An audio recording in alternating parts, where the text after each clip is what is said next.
हाँ जी, नमस्कार बच्चों। सिद्धांत के YouTube चैनल में आपका हार्दिक स्वागत है, अभिनंदन है। आइए देखते हैं हम ना, आगे क्लास को प्रोसीड करते हैं ना। अभी तक हमारा चल रहा था अनुनाद है ना, और अनुनाद में एक पॉइंट रह गया था ना, क्षारीय सामर्थ्य की व्याख्या ना। कुछ तो क्षारीय सामर्थ्य की व्याख्या अपन ने ना अरे प्रेरणिक प्रभाव के आधार पर कर ली थी ना। अब अनुनाद के आधार पर कैसे करेंगे ना, देखिए एमीन्स अपने सिलेबस में है ना, अलग से ही चैप्टर एक 5 नंबर का ना एमीन्स के नाम से ना। देखिए मैं एक क्वेश्चन लिखता हूं ना, पहले तो क्षारीय सामर्थ्य की व्याख्या ना, क्षारीय सामर्थ्य की व्याख्या। देखिए क्वेश्चन लिखता हूं मैं ना, उससे समझ में आएगा आपको ना। देखिए एलिफेटिक एमीन, कैसा एमीन? Aliphatic amine. और चाहे तो हम ना इसका एग्जांपल ले लेते हैं, एथिल एमीन है ना, ये लीजिए, ऐसा लिख दीजिए आपको, एथिल एमीन। एथिल एमीन का मतलब है ना, इसको एथेन एमीन बोल सकते हैं आईयूपीएससी में ना। अब मैंने सारे साधारण नाम आईयूपीएससी नाम आपको पढ़ा रखे हैं ना, अब बार बार उनकी चर्चा करने से कोई फायदा नहीं है ना, ताकि सिलेबस को आगे है ना अपन पढ़ा सके ना। देखिए तो एलिफेटिक एमीन व एरोमेटिक एमीन, एरोमेटिक एमीन। और एरोमेटिक एमीन में आप एग्जांपल ले लो ना, एनिलीन का। किसका बच्चों? एनिलीन का। में से कौन अधिक क्षारीय है?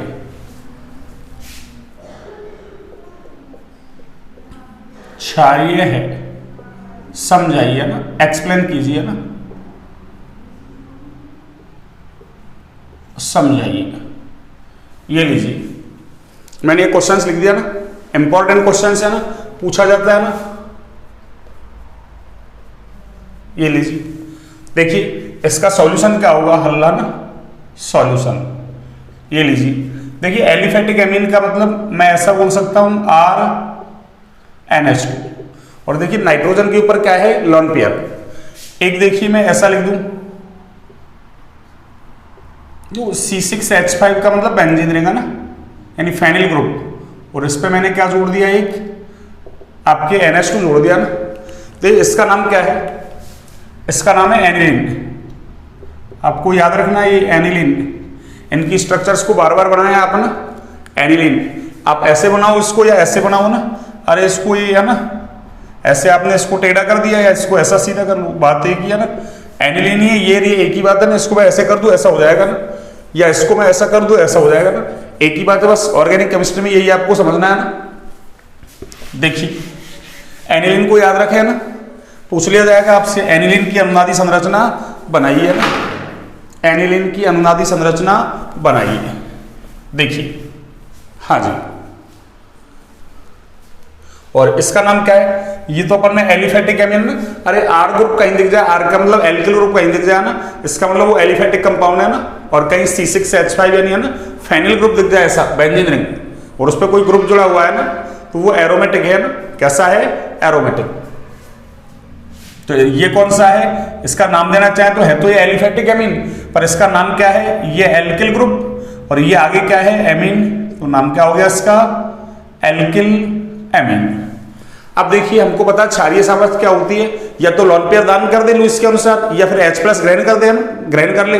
अब H+ ग्रहण कौन करेगा? अरे जिसके पास लोन पेयर होगा ना, तो एक ही बात है ना, या तो लोन पेयर दान कर दे या H+ आसानी से ग्रहण कर ले, उसकी क्षारीय सामर्थ्य उतनी ही क्या होगी? ज्यादा। या लोन पेयर आसानी से दान कर दिया। देखिए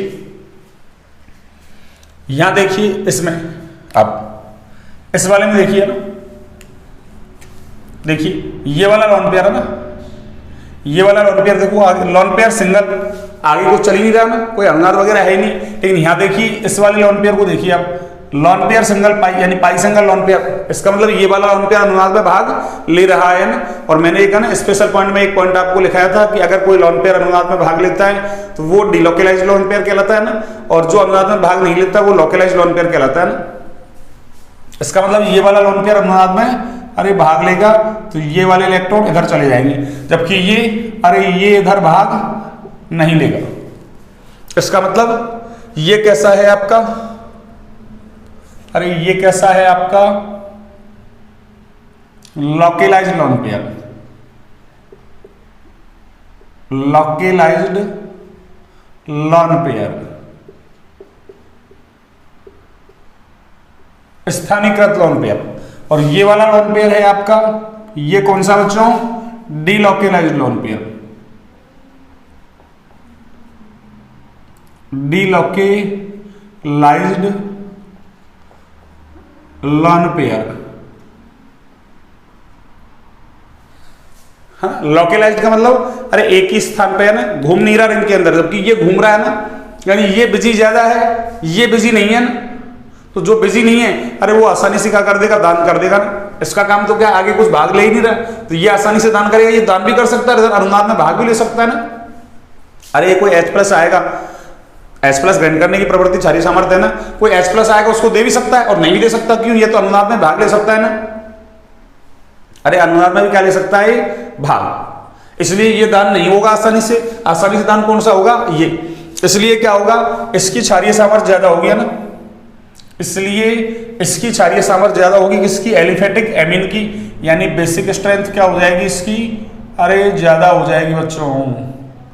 तो आंसर क्या आया हमारा कि एलिफेटिक एमीन और एरोमेटिक एमीन में से कौन ज्यादा क्षारीय है, तो एलिफेटिक एमीन। उसका कारण क्या है, कारण देखिए मैं लिख देता हूं ना, रीजन आगे एमीन के अंदर भी लिखेंगे इसको सेम है ना, ऐसे कैसे क्वेश्चंस लिखा जाएगा ना।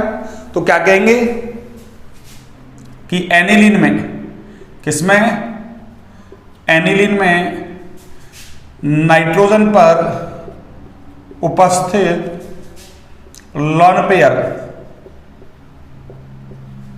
अनुनाद में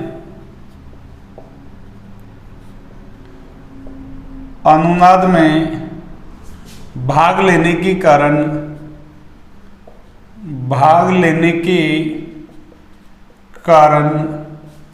दान करने के लिए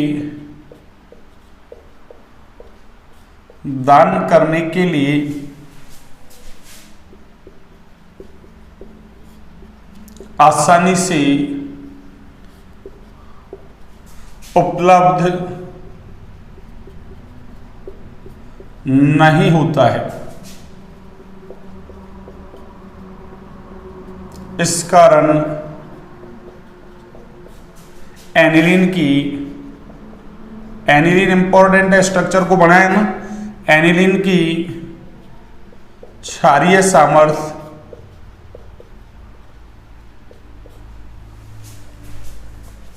एलिफेटिक एमीन से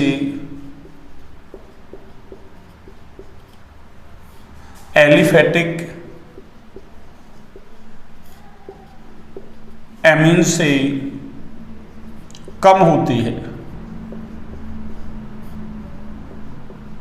ये लीजिए, मैंने इसका रीजन भी दे दिया आपको ना। पर डेस्क्रिप्टिव तो आप कैसे करोगे ना, अगर बोर्ड क्लास में आता है सारा काम करना है आपको ना, और वैसे ऑब्जेक्टिव में पूछे मान लिया ना, अरे आजकल तुमने बोर्ड क्लास में भी ऑब्जेक्टिव सवाल आते हैं कुछ है ना, तो ऑब्जेक्टिव में पूछे तब तो आंसर आपका डायरेक्ट आ ही गया। एलिफेटिक एमीन ज्यादा होगा किससे, एरोमेटिक एमीन से। क्यों, एनिलीन में नाइट्रोजन के पास जो लोन पेयर है वो है ना, अनुनाद में भाग ले रहा है ना, इसलिए जो H+ आएगा उसको दान करने के लिए अवेलेबल नहीं होगा ना, कम अवेलेबल होगा, बजाय किसके, इस एलिफेटिक एमीन में नाइट्रोजन पर जो लोन पेयर है उसके, इसलिए एनिलीन की क्षारीय सामर्थ्य कम हो जाएगी ना। आपको समझ में आ गया होगा। अब देखिए मैं एक नोट डालता हूं ना, और नोट क्या है देखिए आप, ये क्वेश्चन हो गया कंप्लीट है ना, ये नोट अलग से है ना।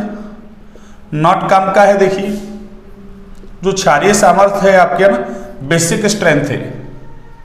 कौन सी स्ट्रेंथ बच्चों, बेसिक स्ट्रेंथ। ये व्युत्क्रमानुपाती होती है किसके, अनुनादी संरचनाओं की संख्या की, अनुनादी संरचनाओं की संख्या की, यानी अनुनादी संरचनाओं की संख्या ज्यादा तो क्षारीय सामर्थ्य कैसी हो जाएगी आपकी, कम। और अगर अनुनादी संरचनाओं की संख्या कम तो क्षारीय सामर्थ्य कैसी होगी, ज्यादा।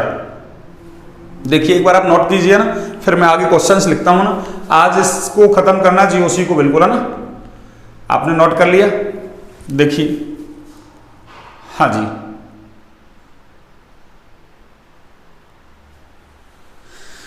देखिए आपने नोट कर लिया तो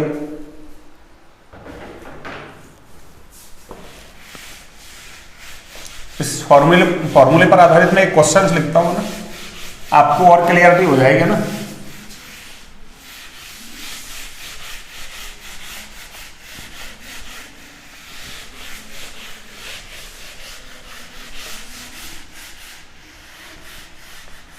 हाँ जी, देखिए,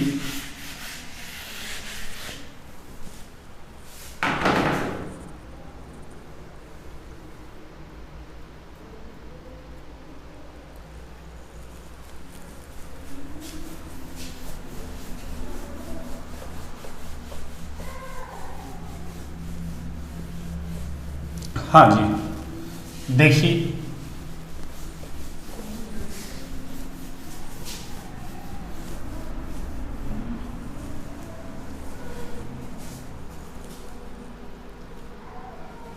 देखिए मैं एक क्वेश्चन लिखता हूं ना।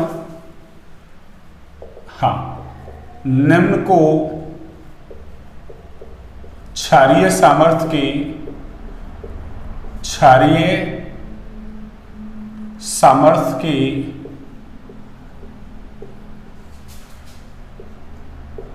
घटते क्रम में व्यवस्थित कीजिए। हाँ जी, देखिए कैसे करेंगे आप। एक मैंने दे दिया आपको ये, है ना, C6H5NH2। एक मैंने दे दिया आपको ये C2H5NH2। एक मैंने आपको दे दिया ये CH2 डबल बॉन्ड CH और ये आपका NH2। और एक मैंने फोर्थ दे दिया आपको अमोनिया। फोर्थ क्या दे दिया मैंने आपको? अमोनिया। ये मैंने आपको 4 दे दिया ना, और इनको आपको क्षारीय सामर्थ्य के घटते क्रम में ना, या घटते क्रम को अवरोही क्रम भी बोल सकते हैं ना, इसमें व्यवस्थित करना है आपको, है ना। देखिए कैसे करेंगे अपन इसका सॉल्यूशन, है ना। वैसे अपने बोर्ड क्लास में तो ऐसे दे सकता है, देखो, अरे ये एनिलीन ही है ना, इसका नाम क्या है? एनिलीन। मैं इसकी स्ट्रक्चर बनाऊंगा तो ऐसी हो जाएगी, है ना। अरे स्ट्रक्चर बनाऊंगा तो ऐसी हो जाएगी, है ना। अब वो आपको बार बार स्ट्रक्चर नहीं बनाएगा, एनिलीन बोल देगा या ऐसे बोल देगा ना, एक ही बात है ना। देखो नाइट्रोजन के पास लोन पेयर है, और देखो C2H5 को मैं ऐसा खोल के लिख सकता हूँ। देखो C2H5 का मतलब CH3 CH2 और ये आगे क्या हो गया? NH2। अरे एथिल एमीन है ना, वो इसका नाम है वाइनिल एमीन, आपको याद हो तो ना, इसका नाम है वाइनिल, और ये आपका एमीन। मैंने सब कुछ बता रखा है आपको, वाइनिल एलिल वगैरह क्या होते हैं अभी काम आने वाले हैं ना। और ये NH3, इसका नाम तो अमोनिया है ना, इसका नाम क्या है बच्चों? अमोनिया। अमोनिया में नाइट्रोजन के पास क्या है? Lone pair. अब देखिए आप इसका एक्सप्लेनेशन क्या होगा। देखो ये वाला लोन पेयर अनुनाद में भाग ले रहा है, अरे ये वाला लोन पेयर अनुनाद में भाग ले रहा है ना, ये वाला लोन पेयर अनुनाद में भाग अरे नहीं ले रहा। वाइनिल एमीन में देखो आप इसमें, अरे ये वाला लोन पेयर भी अनुनाद में भाग ले रहा है ना। इधर ये वाला लोन पेयर, अरे इसके आगे तो कुछ है ही नहीं, हाइड्रोजन है आ गया ना, तो वो भी अनुनाद में भाग नहीं ले रहा ना, उसके आगे तो कुछ है ही नहीं। इसका मतलब देखो जहां अनुनाद हो रहा है उनकी क्षारीय सामर्थ्य तो क्या हो जाएगी? कम। अरे जहां अनुनाद हो रहा है ना उसकी क्षारीय सामर्थ्य तो कैसी हो जाएगी? कम। ठीक है, इसका मतलब इन दोनों की क्षारीय सामर्थ्य कम है, किससे? अरे इन दोनों से, है ना। किससे? एथिल एमीन, और इसका नाम लिख दूं मैं, देखो इसका नाम है आपके एथिल एमीन, ये लो, इसका नाम है आपके एथिल एमीन। इसका मतलब जहां अनुनाद हो रहा है, इन दोनों में अनुनाद हो रहा है, इनकी क्षारीय सामर्थ्य इन दोनों से कैसी है? कम। तो अब इसका मतलब इन दोनों में देखते हैं अपन, इसको तो अपन करके आए पहले, है ना। अरे आई प्रभाव के अंदर करके आए, प्रेरणिक प्रभाव के अंदर एक ClNH2 लिया था, एक NH3 लिया था मैंने, ना, एक CH3NH2 लिया था। तो यहां तो देखो, अरे ये एल्किल ग्रुप है ना, कौन सा ग्रुप है ये? Alkyl group. इसका कौन सा इफेक्ट लग रहा है? अरे प्लस आई इफेक्ट लग रहा है। और चाहें तो आप अमोनिया को ऐसे लिख सकते हैं, देखो, अरे अमोनिया को आप चाहें तो ऐसे लिख सकते हैं समझने के लिए एक बार को, ऐसा ये H, अरे एक H को तो आप अलग कर दो और 2NH2 को ऐसे कैसे, है ना, 2H को ऐसे रहने दो, तो इसके जैसा दिखेगा, इसके जैसा दिखेगा। पर हाइड्रोजन जो है ना, अरे ये हाइड्रोजन, इसका आई इफेक्ट क्या होता है? 0। याद करो, क्षारीय सामर्थ्य प्लस आई के समानुपाती थी, या तो प्लस आई लग रहा है, वहां कुछ लग ही नहीं रहा, इसका मतलब इसकी क्षारीय सामर्थ्य ज्यादा होगी, फिर किसकी होगी? इसकी। तो क्या हो जाएगा आपके घटते क्रम का मतलब सबसे ज्यादा सेकंड, फिर क्या हो जाएगा आपके फोर्थ, अब बचे कौन? 2। देखिए इसमें अनुनादी संरचनाएं कितनी बनेंगी? अरे इसमें 5 अनुनादी संरचनाएं बनेंगी। कितनी? 5। ये सब कुछ हम पीछे से पढ़ के आ रहे हैं ना। इसमें कितनी अनुनादी संरचना बनेंगी बच्चों? 5, है ना। आप बनाते रहना, मैंने है ना कई बार बना दी है इसमें, है ना, एनिलीन में। इसमें देखो कितनी बनेंगी, इसमें आपके 2 अनुनादी संरचनाएं बनेंगी, एक बार लोन पेयर इधर, एक इधर। तो इस पे पॉजिटिव चार्ज, यहाँ डबल, यहाँ सिंगल, और इस पे क्या आ जाएगा? Negative charge. ये भी कई बार बनाया था अपन ने ना। तो देखो इसमें कितनी है? 2 अनुनादी संरचनाएं, उसमें आपकी 5 बन रही हैं। इसमें कितनी बन रही है बच्चों? अरे इसमें कितनी है? 2। और अभी अपन ने ना एक नोट डाला था कि क्षारीय सामर्थ्य अनुनादी संरचनाओं की संख्या की कैसी होती है? अरे व्युत्क्रमानुपाती होती है, यानी अनुनादी संरचनाएं ज्यादा, क्षारीय सामर्थ्य कम, अनुनादी संरचनाएं कम, क्षारीय सामर्थ्य ज्यादा। तो क्या होगा? इसकी क्षारीय सामर्थ्य ज्यादा होगी, किससे? इससे। तो इसका मतलब कौन आ जाएगा अब? आपके थर्ड वाला। और सबसे कम कौन आ जाएगा बच्चों? फर्स्ट वाला। ये क्या हो गया? क्षारीय सामर्थ्य का अरे क्रम हो गया। क्षारीय सामर्थ्य का क्या हो गया बच्चों? क्रम। ये लो, इंपॉर्टेंट है ना, अच्छा सवाल है। तो एक तरीके से देखा जाए तो देखो, अरे एनिलीन है ना, एनिलीन और वाइनिल तो अमोनिया से भी कम क्षारीय है ना। तो सबसे ज्यादा एलिफेटिक एमीन, फिर अमोनिया, और सबसे कम कौन हो जाएगा आपके? एनिलीन। तो एनिलीन भी सिलेबस में है आपके, है ना, एलिफेटिक एमीन भी सिलेबस में है ना। और एमीन है वो अमोनिया से बनते हैं ना, तो एमीन अमोनिया के उत्पन्न होते हैं ना। तो एक बार आप इसको नोट डाउन कर लीजिए ना। और ये आपका अनुनाद प्रभाव खत्म, बिल्कुल, है ना। ये सारे क्वेश्चन अपन कहां लिखेंगे? अरे ये सारे क्वेश्चन अपन है ना एमीन के अंदर लिखेंगे ना। अब आज एक लास्ट प्रभाव बच रहा है ना, एक छोटा सा इलेक्ट्रोमेरी अति संयुग्मन है ना। आज की क्लास को ना जीओसी की को खत्म करते हैं, और कल से अपन है ना सिलेबस टू सिलेबस चलेंगे, बिल्कुल हेलो एल्केन हेलो एरिन को स्टार्ट करेंगे ना। आप पहले से पढ़ के रख सकते हैं ना भाई, जिस भी स्कूल्स में पढ़ रहे हैं आप ना, उन टीचर्स ने आपको पढ़ाया होगा, अच्छा पढ़ाया होगा ना, आपका रिवीजन हो जाएगा ना, ठीक है। और जिन बच्चों को मैं ऑफलाइन पढ़ा रहा हूँ वही पढ़ के रखे ना, उनको भी निश्चित रूप से फायदा होगा ना, उनका तो रिवीजन हो जाएगा ना, ठीक है। देखिए एक बार आप इसको नोट डाउन कीजिए, और मैं अति संयुग्मन प्रभाव स्टार्ट करता हूं ना। हाँ जी, आपने कर लिया नोट डाउन?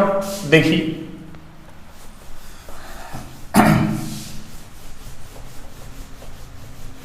आज इसको खत्म करते हैं, बिल्कुल, है ना, अति संयुग्मन को। अति संयुग्मन ज्यादा बड़ा नहीं है ना, आपके इसका इतना रोल नहीं है ना। हाँ, कंपटीशन एग्जाम में नीट जेईई वगैरह उसमें तो रोल है इसका ना, आपके लेवल पे इतना रोल नहीं है इसका ना।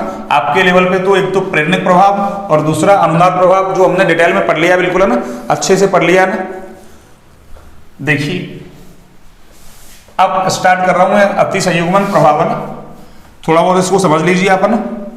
मैं तो है ना पूरा ही समझाने की कोशिश करूंगा ना, लेकिन हाँ आपको इतना ना ये थोड़ा कम भी समझ में आया तो कोई दिक्कत नहीं है ना। हमारा तीसरा प्रभाव चलेगा ना, सहसंयोजी बंध में इलेक्ट्रॉनों के विस्थापन में तीसरा, और तीसरा है आपका अति संयुग्मन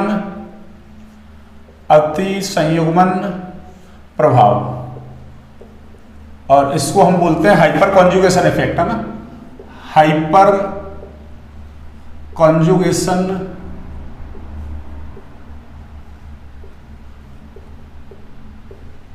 इफेक्ट। ये लीजिए अति संयुग्मन प्रभाव, हाइपर कॉन्जुगेशन इफेक्ट, है ना। एच से स्टार्ट हो रहा है इसलिए इसको ना एच प्रभाव भी बोल देते हैं ना। कौन सा प्रभाव? एच प्रभाव। अब देखिए आप सबसे पहले तो ये स्थायी प्रभाव है ये ना। अरे कैसा प्रभाव है ये? स्थायी प्रभाव। तो अति संयुग्मन में कैसा प्रभाव है? स्थायी। अपन ने लिखा था ना 2 प्रभाव थे ना, एक स्थायी एक अस्थायी। अगर रिएजेंट की प्रेजेंस में हो रहा है तो अस्थाई और एब्सेंस में हो रहा है तो स्थाई, स्थाई में प्रेरणिक, अनुनाद, अति संयुग्मन तीनों आते थे ना, अस्थाई में इलेक्ट्रोमेरी आता था ना, ठीक है। इसमें होता क्या है देखो, ये एक तरीके से है ना, अरे एक विशेष प्रकार का अनुनाद है ना, अति संयुग्मन भी क्या है, एक विशेष प्रकार का अनुनाद। तो क्या लिख सकते हैं अपन अगला पॉइंट, यह एक विशेष प्रकार का स्पेशल टाइप का ना अनुनाद होता है, विशेष प्रकार का अनुनाद होता है। जैसे अनुनाद की शर्तें थी है ना, विस्थानीकरण की शर्तें, पाई पाई संयुग्मन, पाई लॉन पेयर संयुग्मन, पाई धनात्मक आवेश संयुग्मन है ना, और पाई वो ऋणात्मक आवेश संयुग्मन। ऐसे यहां भी क्या होता है देखो सुनो, अल्फा कार्बन हाइड्रोजन बंध के है ना, यानी कार्बन हाइड्रोजन बंध कौन सा, अल्फा। तो अल्फा कार्बन हाइड्रोजन बंध के सिग्मा इलेक्ट्रॉनों का, कौन से इलेक्ट्रॉनों का, सिग्मा इलेक्ट्रॉनों का। तो सिग्मा इलेक्ट्रॉन का मतलब क्या है, सिग्मा बॉन्ड के electron, sigma electron, pi bond के इलेक्ट्रॉन, पाई इलेक्ट्रॉन कहलाते हैं ना। तो यहां कौन से इलेक्ट्रॉन है ना, अरे विस्थापित होंगे सिग्मा वाले, जबकि अनुनाद के अंदर पाई इलेक्ट्रॉन विस्थापित हो रहे थे ना। देखिए तो अल्फा कार्बन हाइड्रोजन बंध के सिग्मा इलेक्ट्रॉनों का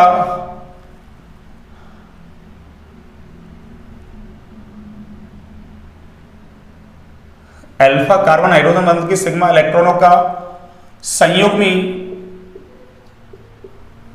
पाई बंध, संयुग्मी पाई बंध कॉमा धनात्मक आवेश, धनात्मक आवेश तथा मुक्त electron, free electron, odd electron. तो मुक्त इलेक्ट्रॉन युक्त कार्बन की ओर, कार्बन की ओर, कार्बन की ओर पूर्ण स्थानांतरण, कंप्लीट जाएंगे इलेक्ट्रॉन ना, पार्शियली नहीं। अनुनाद में भी कंप्लीट जा रहे थे ना, प्रेरणिक प्रभाव में पार्शियली जाते हैं ना, आंशिक, तभी तो अपन डेल प्लस डेल माइनस लगाते हैं ना, आंशिक को ना डेल प्लस डेल बोलते हैं, ऐसे साइन को डेल बोलते हैं बच्चों ना, डेल डेल है ना। तो थोड़ा सा प्लस थोड़े से माइनस को ना अपन केमिस्ट्री में डेल से दिखाते हैं ना, डेल प्लस डेल माइनस। हाँ जी, पूर्ण स्थानांतरण अति संयुग्मन प्रभाव कहलाता है, अति संयुग्मन प्रभाव कहलाता है। ये लीजिए, ये इसकी डेफिनेशन हो गया ना। इससे यानी अति संयुग्मन को अबंध अनुनाद, अबंध अनुनाद यानी अनुनाद के जैसा काम होता है ना। तो अनुनाद में तो डबल बॉन्ड में सिंगल बॉन्ड के कैरेक्टर, सिंगल बॉन्ड में डबल बॉन्ड के कैरेक्टर आते हैं ना, लेकिन यह बॉन्ड बनता ही नहीं है ना, इसलिए नाम क्या हो गया, एबेंस नहीं, बंद यानी बंद नहीं बनता ना, पर अनुनाद के जैसा काम होता है ना, इसलिए नाम हो गया अबंध अनुनाद। या इसी को हम बोलते हैं बेकर-नाथन प्रभाव। कौन सा प्रभाव, बेकर-नाथन प्रभाव। अरे बेकर और नाथन दो साइंटिस्ट हैं ना, इनके नाम पर इसका नाम दे दिया बेकर-नाथन प्रभाव। तो इससे अबंध अनुनाद या बेकर-नाथन प्रभाव भी कहते हैं। तो अति संयुग्मन का दूसरा नाम क्या है, अबंध अनुनाद या बेकर-नाथन प्रभाव। नो बॉन्ड रिजोनेंस है या नॉन बॉन्ड रिजोनेंस, एक ही बात है। देखिए समझो इसको ना, एक एग्जांपल देता हूं मैं ना, देखिए ऐसा,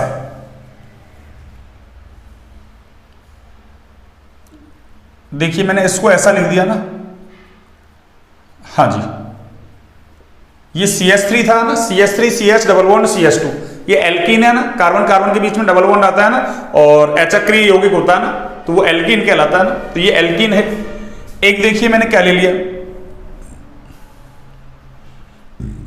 समझाने के लिए मैंने एक ये प्लस चार्ज और एक ये H, यानी कार्बन के ऊपर पॉजिटिव चार्ज ले लिया ना, कार्बोधनायन कहते हैं इसको ना।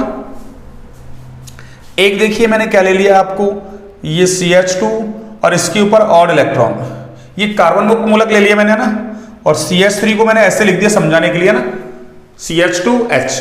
अब देखिए आप मेरी बात सुनिए ना, देखिए है ना कार्बन कार्बन डबल बॉन्ड, अरे एल्कीन की बात कर रहे हैं ना, तो एल्कीन में कार्बन कार्बन डबल बॉन्ड से है ना, अरे डायरेक्ट जुड़ा हुआ कार्बन अल्फा कार्बन कहलाता है भैया ना।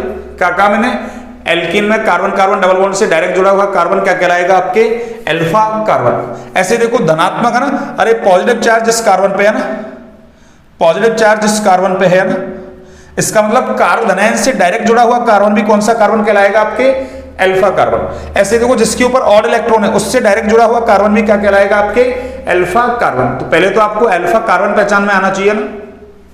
क्या बोला मैंने कि एल्कीन में कार्बन कार्बन डबल बॉन्ड से डायरेक्ट जुड़ा हुआ कार्बन यानी उससे अगला कार्बन अल्फा कार्बन, कार्बन धनायन से है ना डायरेक्ट जुड़ा हुआ कार्बन वो भी कौन सा है आपका, अल्फा।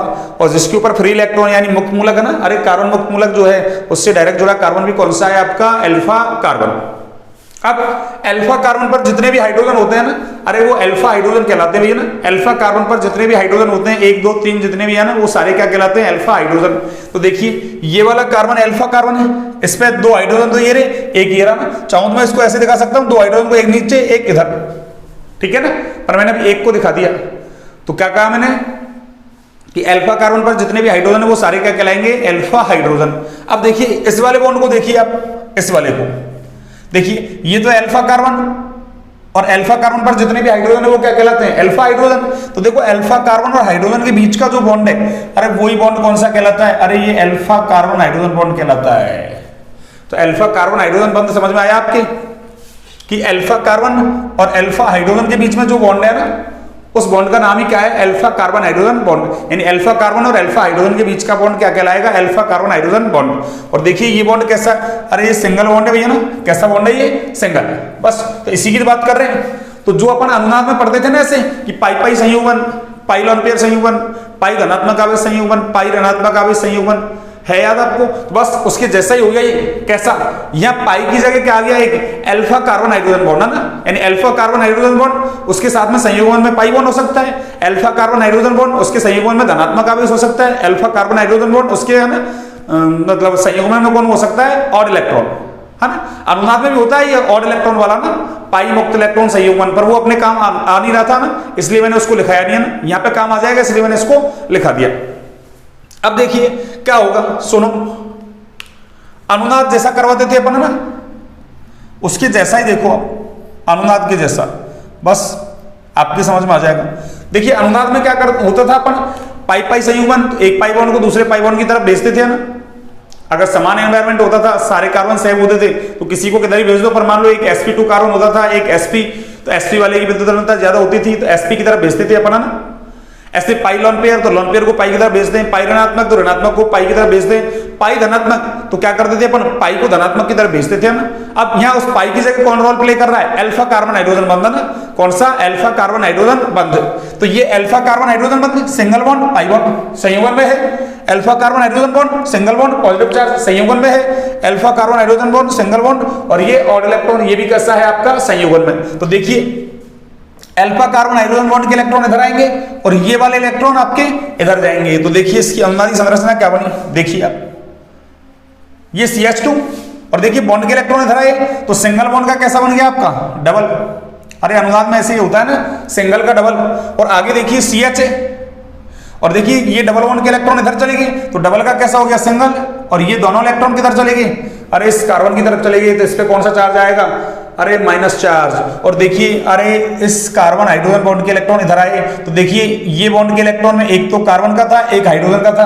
तो कार्बन ने पहले इधर लगा रखा था, अब की बार कार्बन ने क्या यहाँ डबल बन गया ना, तो इधर लगा दिया। तो कार्बन पे तो कोई फर्क नहीं पड़ेगा, अनुनाद में भी पड़ता थे अपन, फर्स्ट और लास्ट पे फर्क पड़ता है ना। इसका मतलब हाइड्रोजन का इलेक्ट्रॉन कहाँ गया, अरे इस कार्बन के पास आ गया, अरे इस हाइड्रोजन का इलेक्ट्रॉन कहाँ गया, इस कार्बन के पास। इसका मतलब हाइड्रोजन पे कौन सा चार्ज आने वाला है, अरे प्लस चार्ज आने वाला है। तो यहाँ देखो इस कार्बन और इस हाइड्रोजन के बीच में कोई बॉन्ड नहीं है, जबकि वहां अनुनाद में तो क्या होता था, डबल सिंगल ऐसे चलते थे ना, डबल वाला सिंगल में, सिंगल वाला डबल में।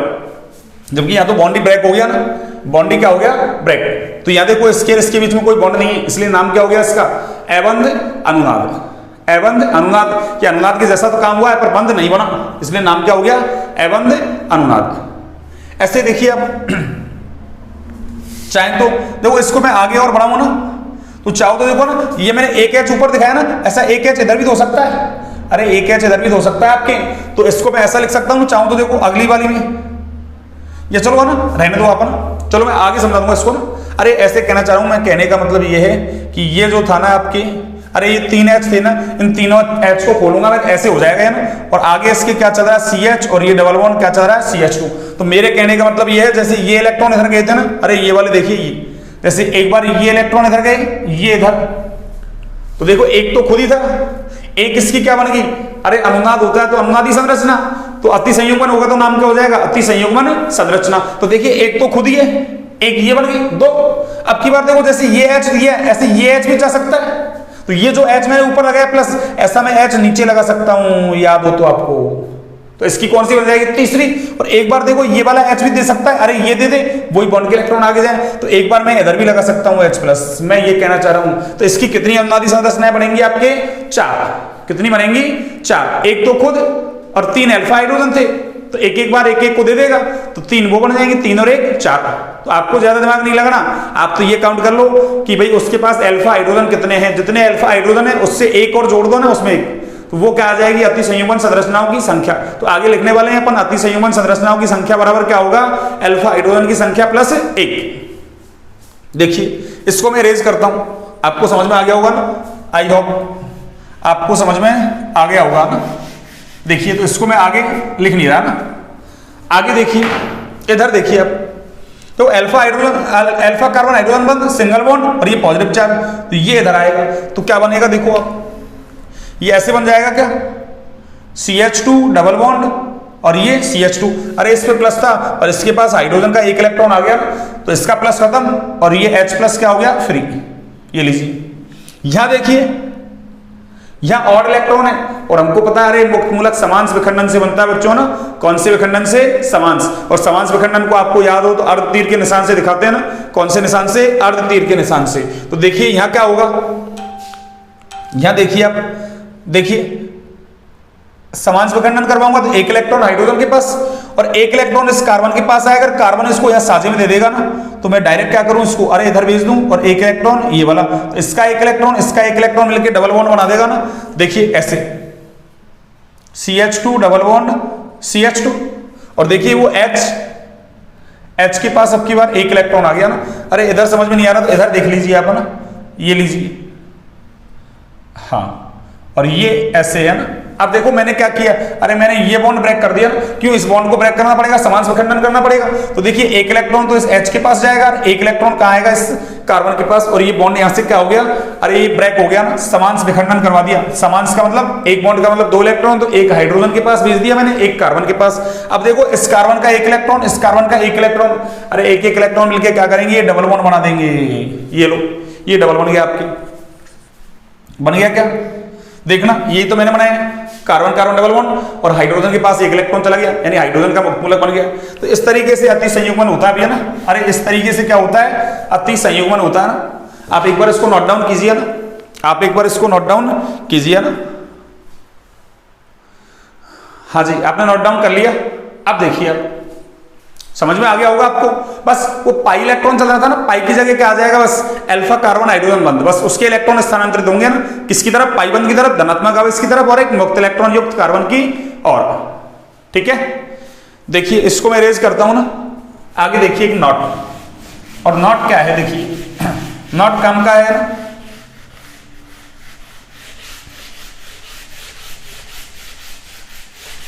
हाँ जी,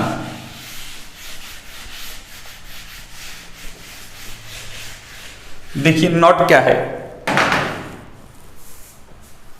हाँ जी,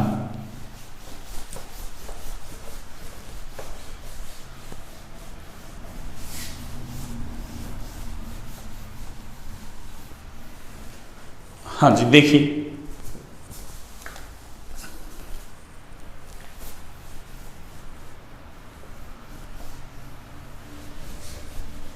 हाँ जी बच्चों, देखिए अब नॉट क्या है ना, जैसे अपन ने कार्बोधनाइन कार्बन मुक्त मूलक है ना, इनके अंदर क्या करवा दिया, अति संयुग्मन है ना। ऐसे अपन कार्बोधनाइन के अंदर नहीं करवा सकते है ना, उसका कारण क्या है, देखिए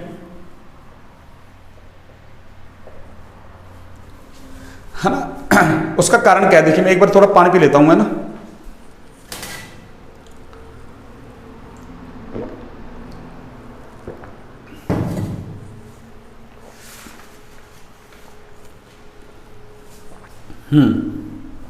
देखिए कार्बोनाइन में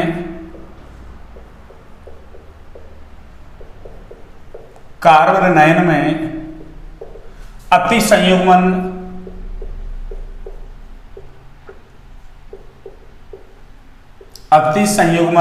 नहीं होता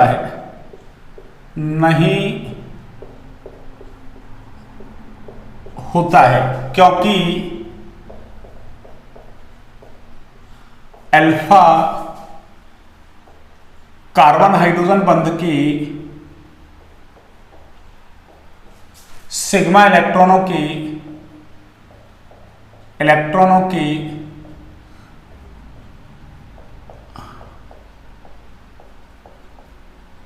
स्थानांतरण के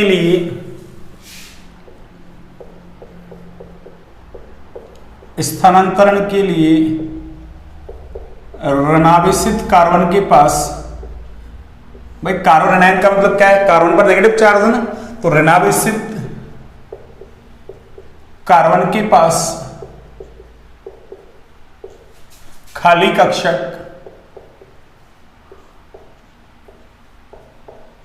उपलब्ध नहीं होता ना, उपलब्ध नहीं होता।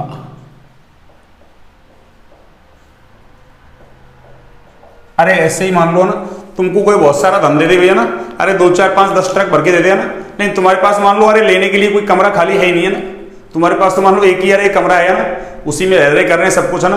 अब मान लो अरे एक कमरे में मान लो कोई कहते तुझे मैं 50 ट्रक सोना देता हूं ना, अब आएगा कैसे, खाली जगह ही नहीं है ना, तो आप क्या करोगे, अरे मना कर दोगे उसको ना, हाँ ऐसे नहीं, मैं तो किराए से कमरे ले लूंगा बहुत सारे है ना, और उसमें रख दूंगा ना, फिर तो किराए से कमरा लोगे ना, अरे वही रख लेगा सारे धन को ना, ठीक है ना।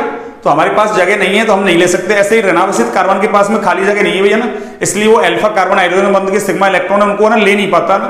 देखिए जैसे देखिए मैं ऐसे लिख दूंगा ना, हाँ ये अल्फा कार्बन हाइड्रोजन बंध है ना, और ये कैसा है, अरे ये ऋणावेशित कार्बन है अपने पास है ना, ठीक है। इधर चाहे तो आप अरे HH जोड़ सकते हैं ना। अब देखिए आप ये ऋणावेशित कार्बन एक कक्षक के अंदर है ना, ये लो इसको मैं थोड़ा एक बार बनाता हूं दोबारा से ना,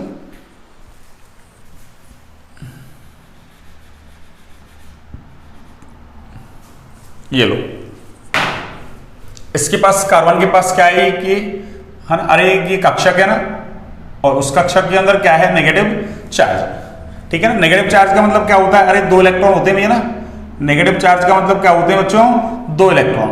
अब देखिए आप इधर चाहो तो 2 हाइड्रोजन जोड़ सकते हैं, ये अरे ये CH3 ऐसा हो गया ये ना, अरे CH3 ये CH2 और इस पर नेगेटिव चार्ज, बस मैंने इसको खोल के लिख दिया बस है ना, इतना सा कम कर दिया मैंने ना। अब देखिए आप, हाँ जी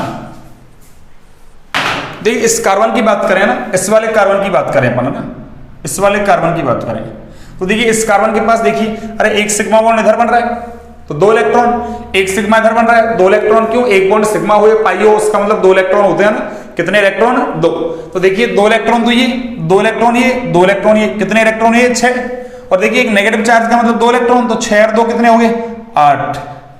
अरे कार्बन का स्टक पूरा भी है ना, और कार्बन का इलेक्ट्रॉनिक विन्यास देखो, अरे संयोजकता कोष का यही हो सकता है ना 2s2 है ना, संयोजकता कोष का इलेक्ट्रॉनिक विन्यास कार्बन का ना, अरे ये तो छोटी क्लासों में पढ़ते हैं हम ना, क्या होता है 2s2 2p2 2s2 2p2।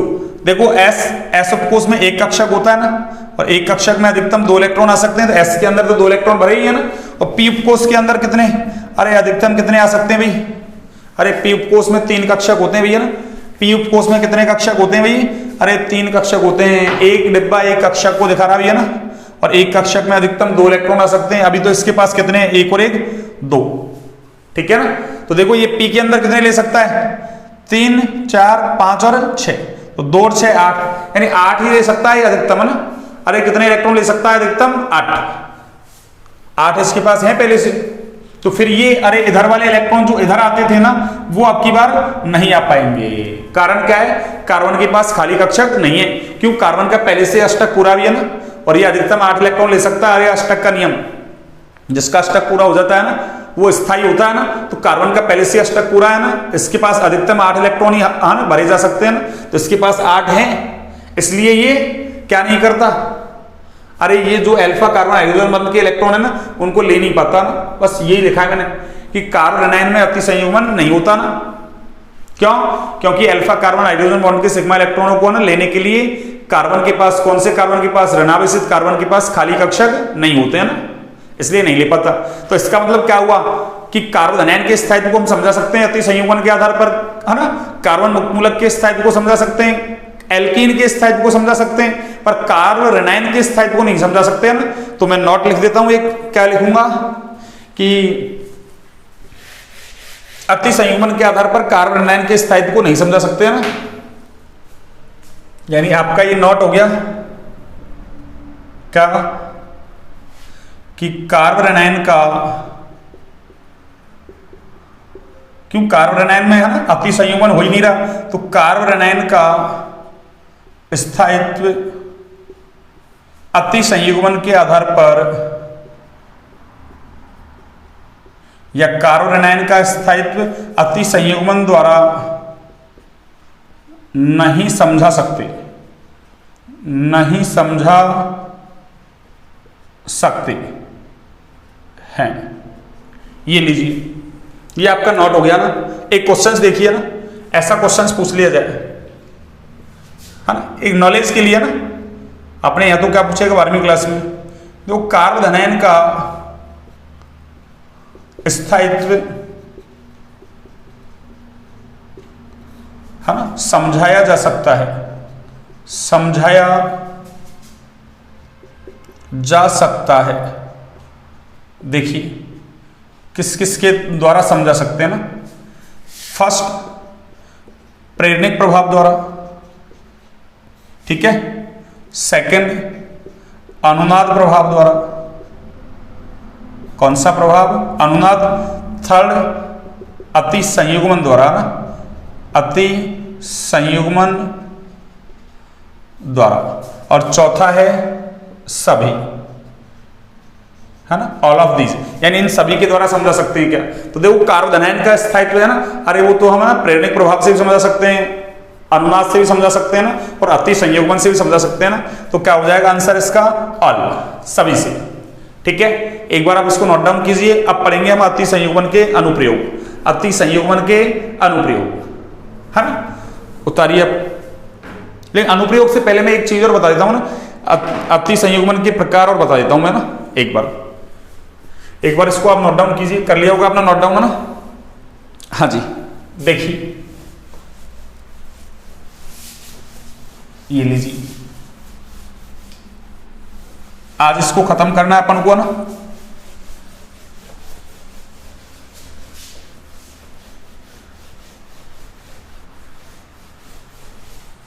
हाँ जी बच्चों, देखिए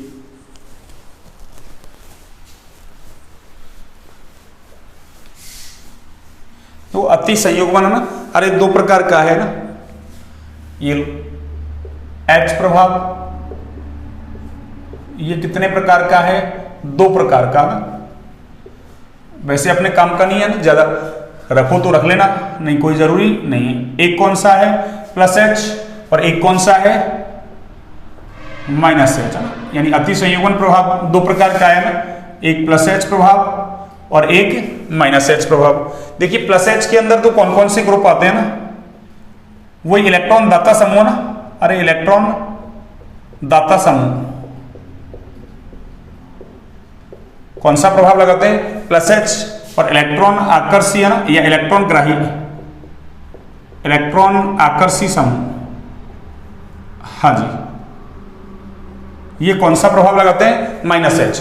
देखिए इसका एग्जाम्पल क्या है, इसका एग्जाम्पल है एक तो CH3, एक देखिए CD3 और एक CT3।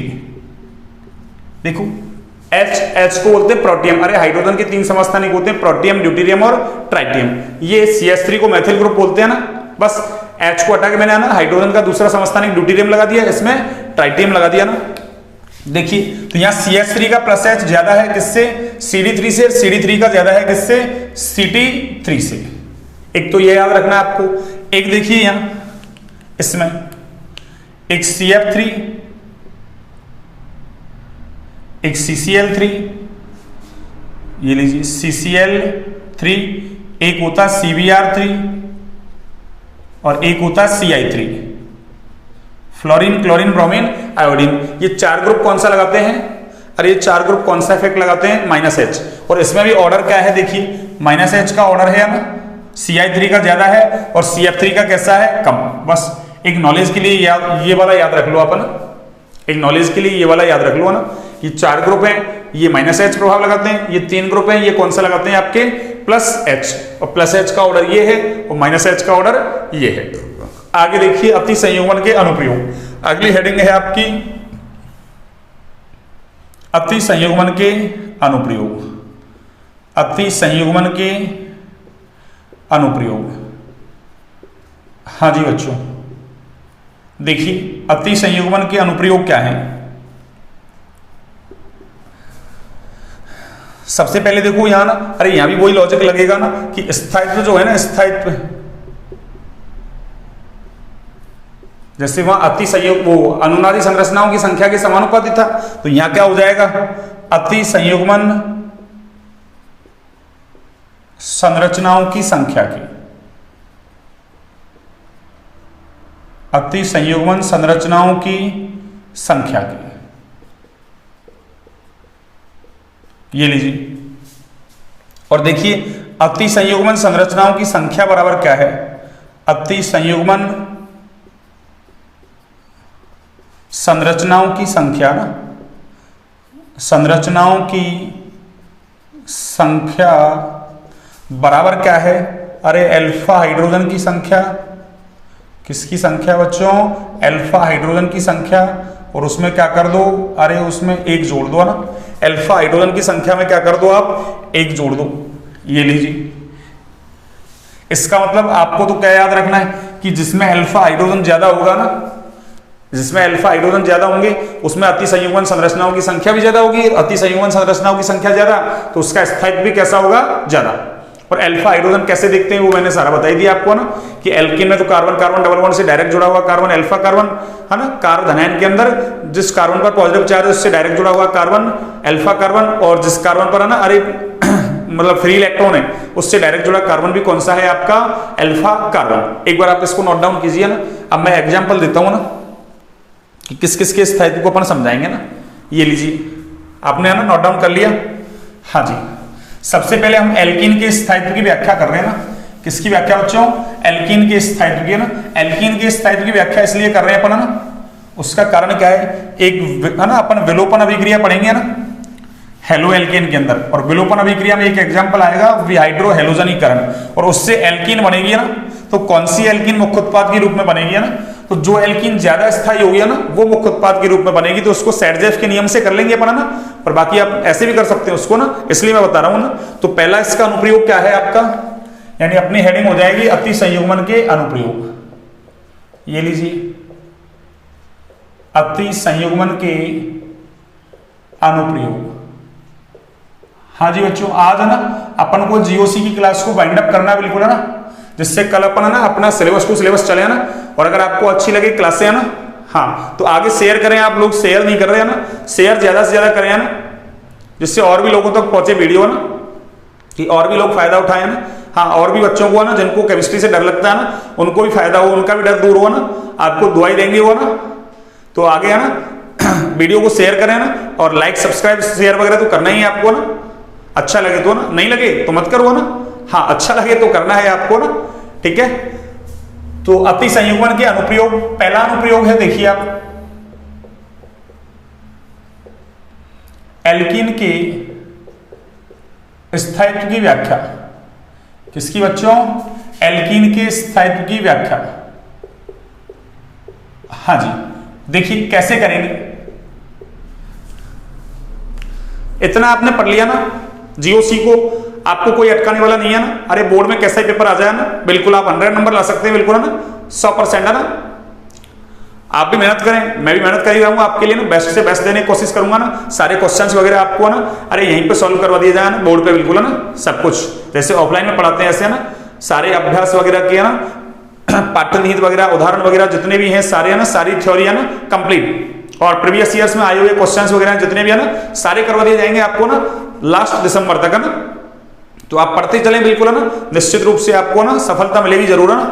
देखिए हाँ जी, इसमें देखिए मैं ना एक ट्रिक बताता हूं आपको ना। देखिए एक तो होती है संयुग्मी एल्कीन, कौन सी एल्कीन बच्चों? संयुग्मी एल्कीन। और एक होती है असंयुग्मी एल्कीन, असंयुग्मी एल्कीन। हाँ जी, तो संयुग्मी का मतलब क्या है? अरे जिसमें अनुनाद मिलता है ना, ऐसी एल्कीन, ऐसी एल्कीन। मान लो एक ऐसी एल्कीन है ना, देखो पाई सिंगल पाई अनुनाद हो रहा है, एक पाई बॉन्ड को दूसरे पाई बॉन्ड की तरफ भेजते हैं ना। अरे कोई जरूरी नहीं है ऐसे इलेक्ट्रॉन भेजो, ऊपर से भेजो, नीचे से भेज सकते हैं ना, कोई दिक्कत नहीं है, आपको इलेक्ट्रॉन भेजने आने चाहिए ना। एक ऐसी एल्कीन दे दे, मान लो ऐसी एल्कीन दे दे, तो देखो पाई बॉन्ड सिंगल, आगे कुछ है नहीं, तो इसमें अनुनाद नहीं हो रहा, जबकि इसमें अनुनाद हो रहा है, तो इसका स्थायित्व ज्यादा होगा ना संयुग्मी एल्कीन का। और ये कौन सी एल्कीन है? असंयुग्मी एल्कीन, ऐसा कहना चाह रहा हूं मैं ना, ठीक है।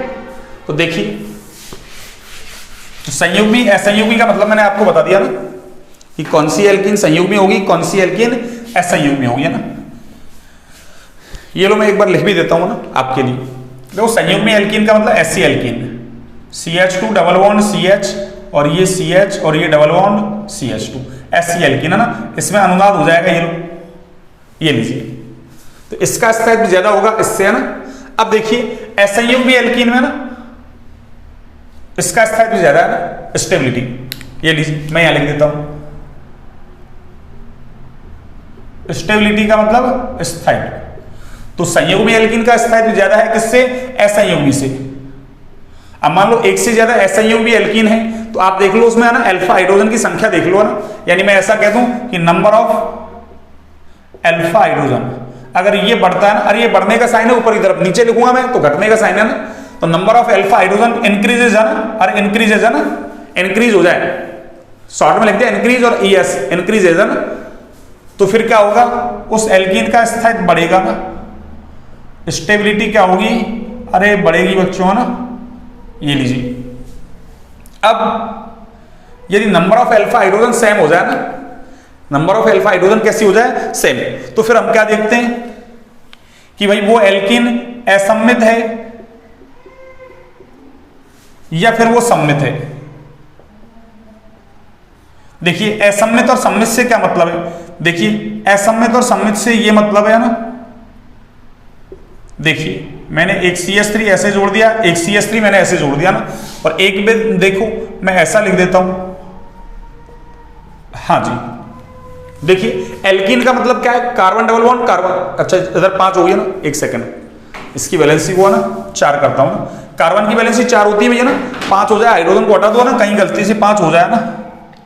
हाँ जी, देखिए कार्बन डबल बॉन्ड कार्बन, इससे देखो इधर 2 हाइड्रोजन जुड़े हुए हैं ना, कितने हाइड्रोजन? 2, जबकि इधर एक मैथिल और एक मैथिल, 2 मैथिल, इधर 2 मैथिल, इधर 2 हाइड्रोजन। तो बताइए क्या अरे इधर वाले दोनों ग्रुप और इधर वाले दोनों ग्रुप समान है क्या? नहीं है, नहीं है, तो एल्कीन कैसा है? असम्मित। और अगर इधर वाले दोनों ग्रुप और इधर वाले दोनों ग्रुप कैसे हो? समान, तो वो एल्कीन कैसा हो जाएगा? सम्मित। तो सम्मित असम्मित की ये पहचान है। देखिए इसमें अरे एक कार्बन कार्बन के बीच डबल बॉन्ड, देखिए इस कार्बन पे एक H एक CH3, उस पे देखिए एक H और एक CH3, इसका मतलब इधर वाले दोनों ग्रुप कैसे हैं? समान। तो एल्कीन कैसा? असम्मित, और ये कैसा है? असम्मित। तो इसमें क्या होगा? असम्मित का स्थायित्व ज्यादा होगा किससे? सम्मित से। अब मान लो एक से ज्यादा सम्मित एल्कीन आ जाए, तो देखिए उसमें क्या देखते हैं हम फिर? अरे उसमें हम देखते हैं क्या? देखिए एक ट्रांस होता है, एक एल्कीन कौन सा होता है बच्चों? ट्रांस, और एक कौन सा होता है? सिस। ट्रांस को बोलते हैं हम विपक्ष, ट्रांस को क्या बोलते हैं बच्चों? हिंदी में विपक्ष। और सिस को क्या बोलते हैं हम? समपक्ष। सिस को क्या बोलते हैं बच्चों? समपक्ष। तो ये समपक्ष का मतलब अरे 2 भाई हैं, मान लो दोनों बीजेपी में है या दोनों कांग्रेस में, समान पक्ष के, सेम पार्टी के हैं ना, समपक्ष। एक बीजेपी में एक कांग्रेस में, अपोजिट हो गया ना, विपक्षी पार्टी हो गए विपक्ष, तो क्या कहेंगे? Same group same side cis, same group opposite side trans. देखिए तो ट्रांस का स्थायित्व क्या होगा? सिस से ज्यादा। ट्रांस का स्थाई तो सिस से कैसा होगा, ज्यादा। अभी मैं लेता हूं ना तब आपको और समझा दूंगा ना ट्रांस और सिस क्या है ना। अभी तो आपको याद रखना same group same side cis, same group opposite side trans, ठीक है। तो एक बार आप इसको देखिए ना, फिर मैं एक क्वेश्चंस लिखता हूं ना, क्वेश्चंस के थ्रू आपको समझाता हूं ना, सब कुछ आपके समझ में आ जाएगा ना। देखिए आप एक बार इसको नोट डाउन कीजिए ना, आप एक बार इसको नोट डाउन कीजिए।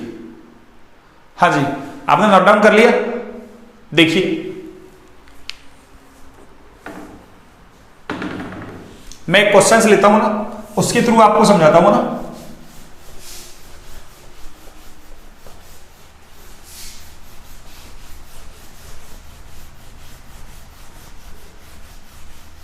हाँ जी बच्चों, देखिए एक क्वेश्चन लेता हूं मैं ना और आपको समझाता हूं ना। देखिए क्वेश्चंस क्या है अपना,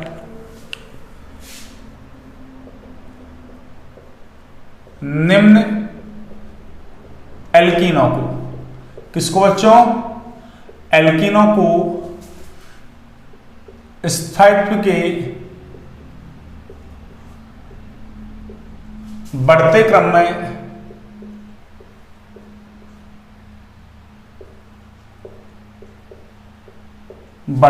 में व्यवस्थित कीजिए। ये लीजिए, देखिए मैंने फर्स्ट लिया आपको ये वाला एल्कीन, ये CH3, ये CH3 और इधर भी आपका CH3 और इधर भी आपका क्या है CH3। सेकंड वाला देखिए आप, मैंने ऐसा ले लिया, ये डबल बॉन्ड CH और ये CH3 और ये आपका CH3 और ये आपका CH3। देखिए थर्ड वाला मैं ले लेता हूं ऐसा, C डबल बॉन्ड CH2 और ये देखिए आप CH3 और ये आपका CH3। फोर्थ देखिए आप, हाँ देखिए, हाँ जी ये CH3 और ये CH3, ये H और ये आपका H। फिफ्थ नंबर देखिए आप, अगर मैंने ऐसा लिख दिया कार्बन डबल बॉन्ड कार्बन, ये CH3H और ये आपका H और ये आपका CH3 और ये सिक्स्थ देखिए ना, इसको मैंने ऐसा कर दिया ना, ये लीजिए ये CH और ये डबल बॉन्ड CH2 और ये सेवंथ नंबर देखिए आप ना, हाँ जी मैंने इसको ऐसा लिख दिया ना, ये लीजिए। और एक मैंने एट्थ नंबर आपको ये लिख दिया मैंने ऐसा। देखिए सबसे पहले देखिए आप, यहां मुझे कहीं भी दो पाई बॉन्ड नहीं आ रहे नजर है ना, अगर दो पाई बॉन्ड नजर आते तो फिर मैं देखता संयुग्मी है या असंयुग्मी है।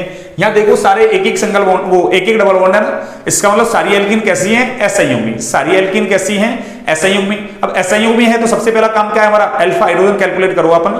क्या कैलकुलेट करो बच्चों, अल्फा हाइड्रोजन। देखिए अल्फा हाइड्रोजन कैसे कैलकुलेट करेंगे, देखिए ये कार्बन कार्बन डबल बॉन्ड, इससे डायरेक्ट जुड़ा कार्बन अल्फा अल्फा अल्फा और ये अल्फा।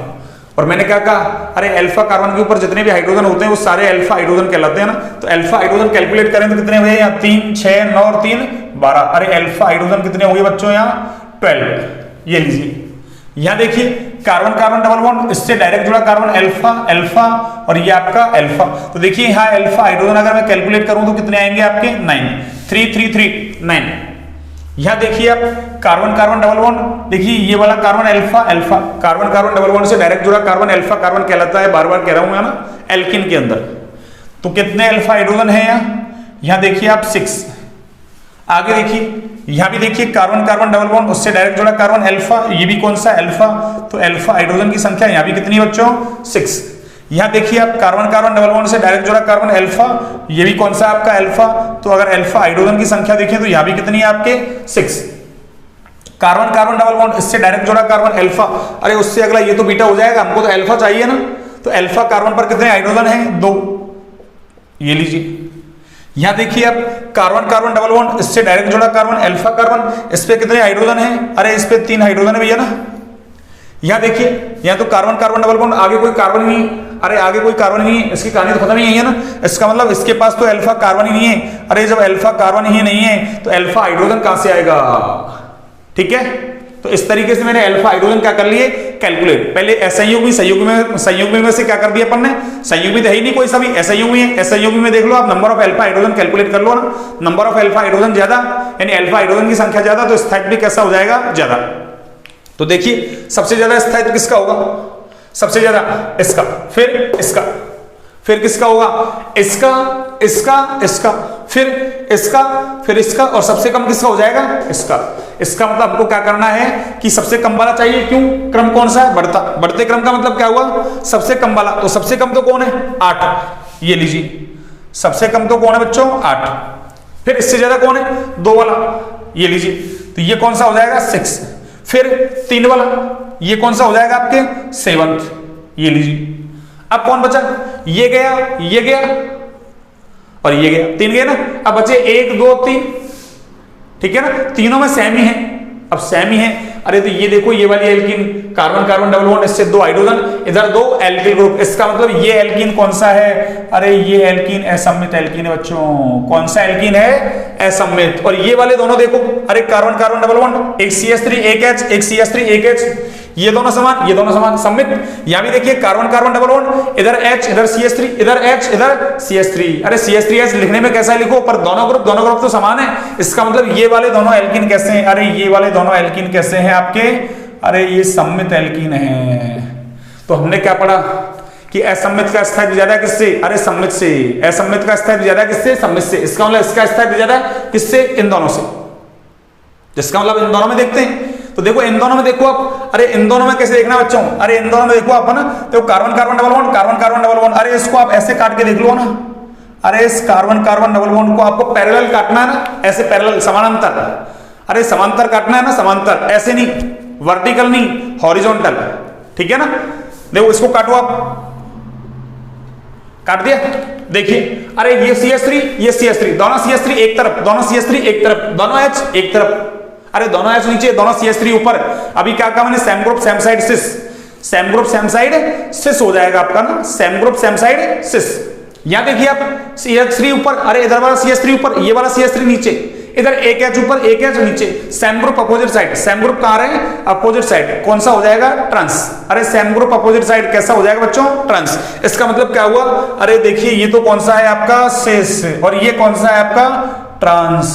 तो कैसे देखते हैं सिस और ट्रांस, आपके समझ में आ गया होगा। और हमको पता है सिस और ट्रांस में से, अरे ट्रांस का स्थायित्व ज्यादा किससे, सिस से। तो फिर इसका मतलब कौन आ जाएगा, सिस वाला, यानी 4th। फिर इससे ज्यादा किसका है, ट्रांस वाले का, यानी 5th। फिर कौन हो जाएगा आपके, असम्मित वाला, 3rd, ये लीजिए। फिर कौन होगा आपके, 2nd वाला, ये लीजिए। और सबसे ज्यादा कौन हो जाएगा बच्चों, अरे 1st वाला हो जाएगा। तो ये एल्कीन की क्या हो गई, अरे ये स्टेबिलिटी हो गई। ये क्या हो गया, एल्कीन का स्टेबिलिटी ऑर्डर हो गया, स्थायित्व। ये कंपटीशन एग्जाम में पूछा जाता है, कैसे इनको ना स्थायित्व के क्रम में जमाते हैं ना। तो मैंने सब कुछ एक्सप्लेन कर दिया आपको ना, मैंने सब कुछ एक्सप्लेन कर दिया, बिल्कुल है ना। ठीक है, एक बार आप इसको नोट डाउन कीजिए। एल्कीन के स्थायित्व की व्याख्या हुई है ना, हाँ जी, आप एक बार इसको नोट डाउन कीजिए ना।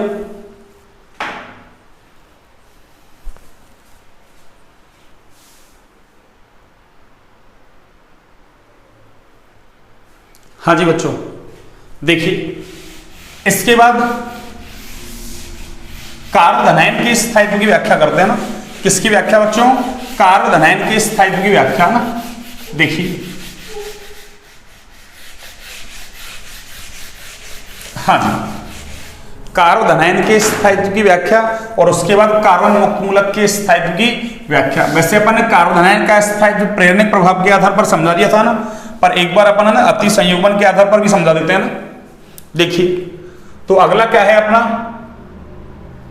कार्बोधनायन के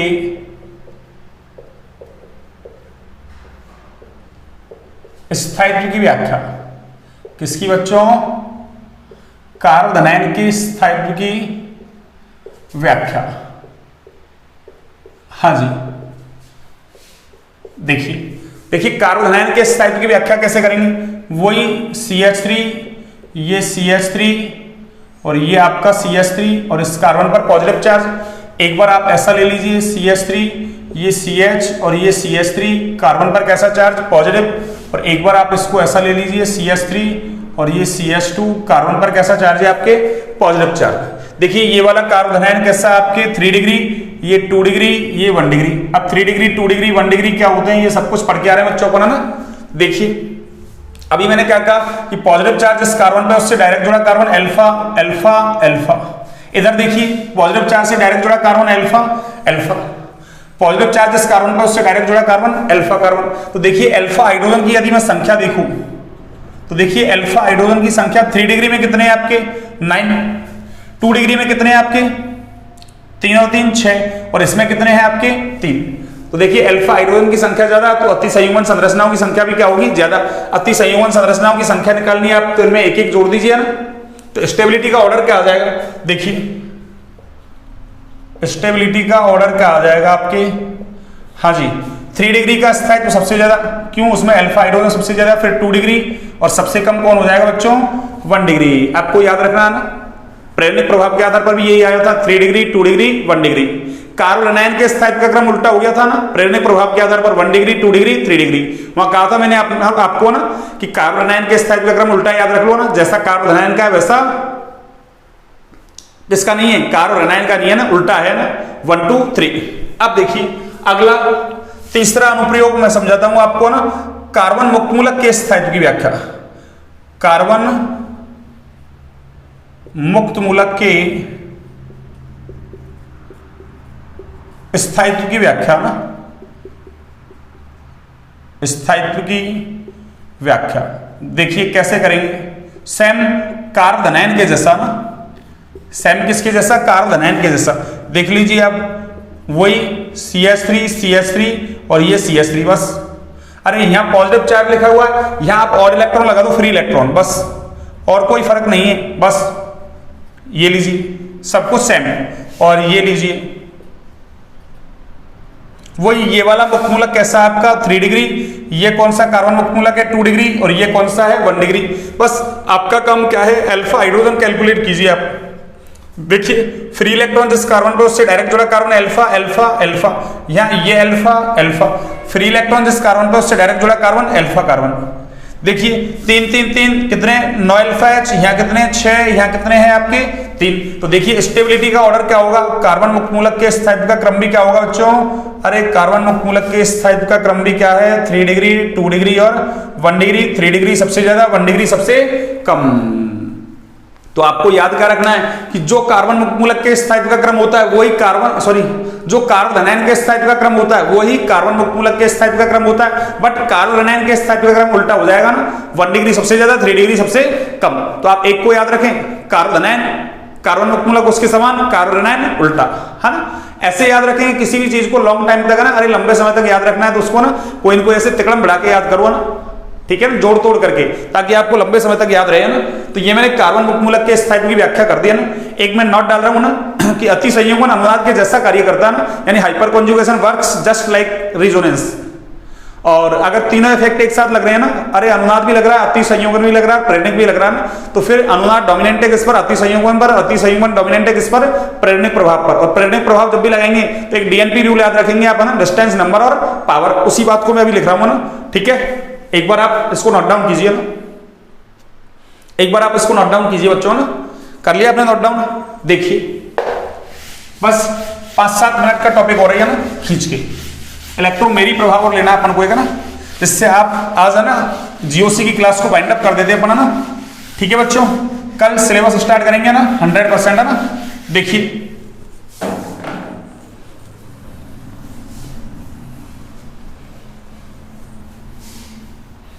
तो आपको नोट क्या याद रखना है, देखिए मैं नोट लिख देता हूं ना, हाँ, कि अति संयुग्मन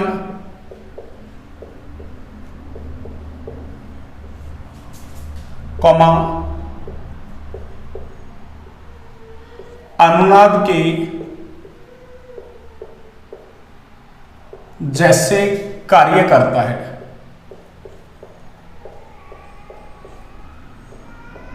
अनुनाद के जैसे या कह दो अनुनाद के समान, है ना। जैसे कह दो या अनुनाद के समान कार्य करता है ना। कैसे? अर्थात जैसे है ना, अनुनाद मेटा स्थिति पर कार्य नहीं करता ना, ऐसे अति संयुग्मन भी मेटा स्थिति पर कार्य नहीं करता ना। अर्थात यह भी मेटा स्थिति पर, कौन सी स्थिति पर? मेटा स्थिति पर कभी भी कार्य नहीं करता ना, कभी भी कार्य नहीं करता। इसका मतलब ये भी कैसा है? अरे ऑर्थो और पैरा स्थिति पे काम करेगा ना। और एक नॉट के अंदर ये याद रख लो, रिजोनेंस, हाइपर कॉन्जुगेशन और इंडक्टिव तीनों लग रहे हैं। तो रिजोनेंस डोमिनेंट है किस पर? हाइपर कॉन्जुगेशन पर। हाइपर कॉन्जुगेशन डोमिनेंट है किस पर? इंडक्टिव पर, है ना। यानी तीनों लग रहे हैं, तो अनुनाद से आंसर देना पहले ना। और अगर अनुनाद कॉमन हो गया तो फिर अति संयुग्मन से, अति संयुग्मन भी कॉमन हो गया तो फिर किससे आंसर देते हैं? पर प्रेरणिक प्रभाव से। ये आपको याद रखना ना। और इसमें भी आपको ये वाला ना, आई प्रभाव के अंदर भी कौन सा आपको, अरे ये डीएनपी रूल याद रखना ना। डीएनपी रूल, डिस्टेंस, नंबर और पावर। डिस्टेंस को डोमिनेंट मानते हैं किस पर? नंबर पर। नंबर को डोमिनेंट मानते हैं किस पर? पावर पर। तो इस तरीके से हमारा अति संयुग्मन प्रभाव खत्म होता भी है ना। अब लास्ट अपना बच रहा है एक इलेक्ट्रोमेरी प्रभाव, छोटा सा प्रभाव है ना।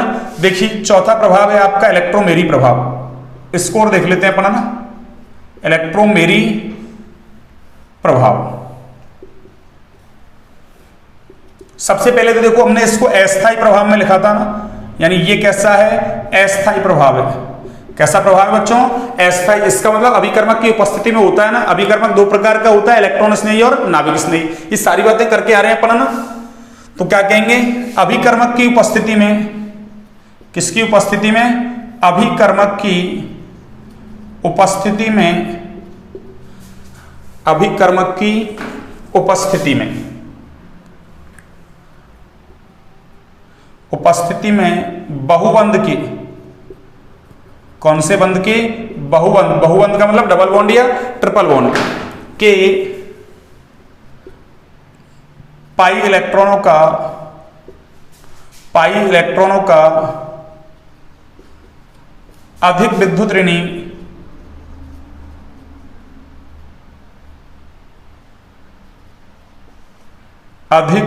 ऋणी परमाणु की ओर पूर्ण स्थानांतरण, कंप्लीट ट्रांसफर होगा। कंप्लीट ट्रांसफर होगा तो कंप्लीट प्लस कंप्लीट माइनस आएगा ना। पूर्ण स्थानांतरण कॉमा इलेक्ट्रोमेरी प्रभाव कहलाता है। इलेक्ट्रोमेरी बोलो या इलेक्ट्रोमेरिक, एक ही बात है, प्रभाव कहलाता है। सिंपल सा है ना। अस्थायी है, क्यों? अभिकर्मक की उपस्थिति में हो रहा है। और यह दो प्रकार का होता है, यह दो प्रकार का होता है। कितने प्रकार का बच्चों? दो प्रकार का। इलेक्ट्रोमेरी को ना ई प्रभाव बोलते हैं ना। एक ये लीजिए प्लस ई प्रभाव, और दूसरा कौन सा है बच्चों? माइनस ई प्रभाव।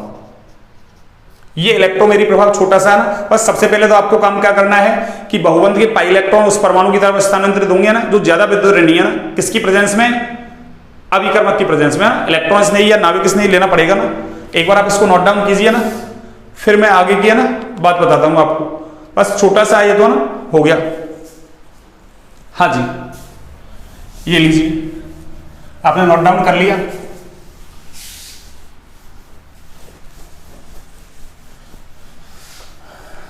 हाँ जी बच्चों, देखिए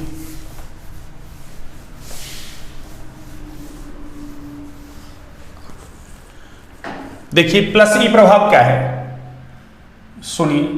प्लस ई प्रभाव देखिए,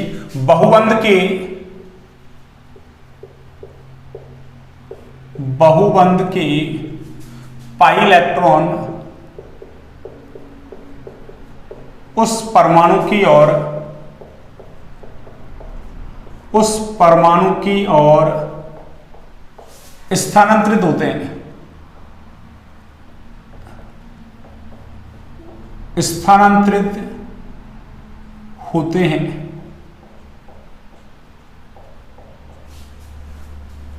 जिस पर अभिकर्मक का, हाँ जी, जिस पर अभिकर्मक का आक्रमण होता है, आक्रमण होता है, यानी बहुबंध के पाई इलेक्ट्रॉन उस परमाणु की तरफ स्थानांतरित होंगे ना जिस पर अभिकर्मक का क्या होगा, आक्रमण। जैसे देखिए एग्जांपल, हाँ जी, मैंने ऐसा ले लिया ना CH3 CH, ये डबल बॉन्ड CH2, और देखिए मैंने क्या कर दिया, इसके ऊपर इलेक्ट्रॉन स्नेही का अटैक करवा दिया ना। देखिए मान लो इलेक्ट्रॉन स्नेही का अटैक इस कार्बन पे हो रहा है ना, तो बॉन्ड के इलेक्ट्रॉन भी इस कार्बन की तरफ जाएंगे ना, यानी जिधर अभिकर्मक का आक्रमण उसी तरफ इलेक्ट्रॉन चले जाए। अरे अभिकर्मक का आक्रमण क्या हो रहा है, इस कार्बन पर, तो इलेक्ट्रॉन भी इस कार्बन की तरफ ही जा रहे हैं, तो कौन सा प्रभाव है ये, अरे प्लस ई प्रभाव है बच्चों। कौन सा प्रभाव है, प्लस ई। तो क्या होगा, CH3 ये CH, और देखिए बॉन्ड के इलेक्ट्रॉन इसकी तरफ गए तो इस पे माइनस, और माइनस और प्लस के बीच में अरे बॉन्ड बन जाएगा भैया ना, प्लस और माइनस के बीच आकर्षण होता है, सेम साइन में प्रतिकर्षण, अपोजिट साइन में आकर्षण। तो ये बॉन्ड के इलेक्ट्रॉन इधर जाएंगे तो माइनस, और इस पे कौन आ रहा है, ई प्लस प्लस वाला, तो प्लस और माइनस के बीच बॉन्ड बन जाएगा ना। और ये बॉन्ड के इलेक्ट्रॉन इधर चलेगी, इस कार्बन पे कौन सा चार्ज आ जाएगा, पॉजिटिव चार्ज। तो ये कौन सा प्रभाव है, प्लस ई। क्यों, जिधर अभिकर्मक का आक्रमण उधर इलेक्ट्रॉन जा रहे हैं, तो प्लस ई। दूसरा देखिए आप माइनस ई, माइनस ई प्रभाव, हाँ जी, बहुबंध के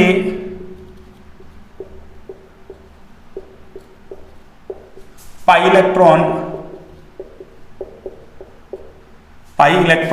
उस परमाणु से दूर स्थानांतरित होते हैं,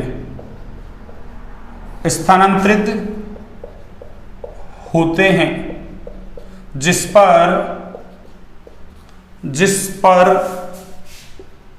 अभिकर्मक का